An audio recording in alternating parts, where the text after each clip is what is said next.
দামেস্কের উপকণ্ঠের শহর বেইত জিনে ইসরায়েলি বাহিনীর প্রাণঘাতী হামলার পর সংহতি জানাতে দেশ জুড়ে শত শত সিরিয়ান বেইত জিনে সমবেত হন।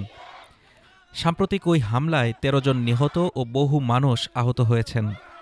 প্রকাশিত ফুটেজে দেখা যায় বর্ণিল স্লোগান সংবলিত ব্যানার হাতে নিয়ে বিভিন্ন বয়সের মানুষ মিছিল করছে। ব্যানারে লেখা ছিল, বেইত জিন আমাদের গর্ব, গোলান আমাদের, বেইত জিন আমাদের, কিয়ামত পর্যন্ত সিরিয়া আমাদের।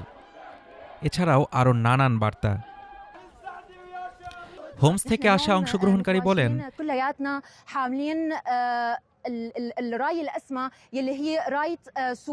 আজ আমরা সিরিয়ার সর্বোচ্চ পতাকা ধরে আছি।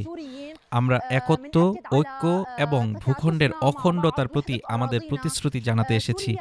সিরিয়া শুধুই সিরিয়ানদের।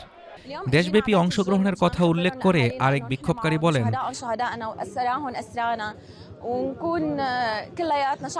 আমরা শুধু সংহতি জানাতেই আসিনি, আক্রান্ত মানুষদের সান্ত্বনা দিতেও এসেছি। দামেস্কেই প্রতিবাদ করতে পারতাম, কিন্তু আমরা ক্ষতিগ্রস্তদের পাশে দাঁড়ানোর জন্য সরাসরি এখানে আসাকে বেশি জরুরি মনে করেছি। কয়েকদিন আগে দামেস্কের গ্রামীণ এলাকায় অবস্থিত বেইত জিনে ইসরায়েলি হামলায় ১৩ জন নিহত ও বহু লোক শিশু সহ আহত হয়। এতে ৬ জন ইসরায়েলি সৈন্যও আহত হয়।